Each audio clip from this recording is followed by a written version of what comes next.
Good afternoon प्यारे बच्चों। देखो आज हम पढ़ेंगे एक नया टॉपिक हड़प्पा सभ्यता का विस्तार। इसके बारे में बहुत बार अलग से प्रश्न पूछ लिया जाता है, बड़े आराम से लिखेंगे।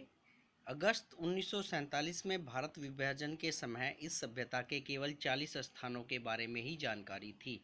देखो, जब 15 अगस्त 1947 को भारत आज़ाद हुआ उस समय तक लगभग इस सभ्यता के 40 स्थानों की जानकारी थी, परंतु निरंतर खोजों के परिणाम स्वरूप लगभग वर्तमान तक लिख देना, वर्तमान तक लगभग 1400 स्थान प्राप्त हो चुके हैं। यह एनसीईआरटी का आंकड़ा है, कुछ किताबें 1500 भी कहती हैं, जिसमें भारत का आंकड़ा लगभग वही है जो इसमें दे रखा है 925। पाकिस्तान में कुछ ज़्यादा बताए जाते हैं, आप लिख देना। लगभग 1400 स्थान प्राप्त हो चुके हैं, जिसमें 925 भारत में और 475 पाकिस्तान में स्थित हैं, और 2 लिख देना अफगानिस्तान में, 2 अफगानिस्तान में प्राप्त हुए हैं। इसका विस्तार पूर्व से पश्चिम यानी लंबी ज़्यादा है, पूर्व से पश्चिम तक लगभग 1600 किलोमीटर और उत्तर से दक्षिण तक लगभग 1400 किलोमीटर है। देखो उसके, अच्छा बाद में बताता हूँ, चलो किलोमीटर है।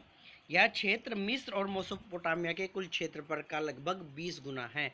देखो, अगर मिस्र की सभ्यता और मेसोपोटामिया की सभ्यता, जो विश्व की समकालीन सभ्यताओं में उस समय की एक थी, जब हड़प्पा सभ्यता पनप रही थी, उन्होंने दोनों को मिला दें तो और उसका 20 गुना कर दें, इतनी बड़ी हड़प्पा सभ्यता है।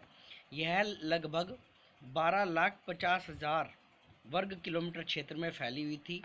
इसके 40 स्थान सिंधु नदी और 1100 स्थान गंगा और सिंधु के मैदान में स्थित है। देखो, पहले से सिंधु घाटी की सभ्यता कहा जाता था, क्योंकि सबसे ज़्यादा स्थान इसके शुरू में सिंधु नदी के आसपास के क्षेत्रों में मिले थे और उसकी सहायक नदियों के क्षेत्रों में मिले थे। लेकिन बाद में जब अलग जगह भी स्थान प्राप्त हुए तो इसे हड़प्पा सभ्यता नाम दिया गया, क्योंकि सबसे पहले हड़प्पा को खोजा गया था। तो 1100 स्थान सिंधु नदी के मैदानों में स्थित है, जबकि 250 स्थान जो है 250 के आसपास, वो सरस्वती नदी से परे गुजरात और महाराष्ट्र में स्थित है, यानी 250 गुजरात और महाराष्ट्र में स्थित है। तो इसके बारे में ये है, और इसके 4 स्थान जरूर देख लेना, नोट कर लेना, मैं बता रहा हूँ।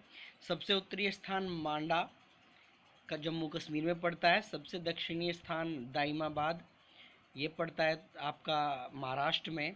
सबसे पूर्वी स्थान है आलमगीरपुर, जो पड़ता है उत्तर प्रदेश में। और सबसे दक्षिणी स्थान है सुतका गेंडोर, जो पड़ता है वहाँ पे पाकिस्तान में। तो ये चीज़ का ध्यान रख देना, इन चीज़ों को नोट कर लेना।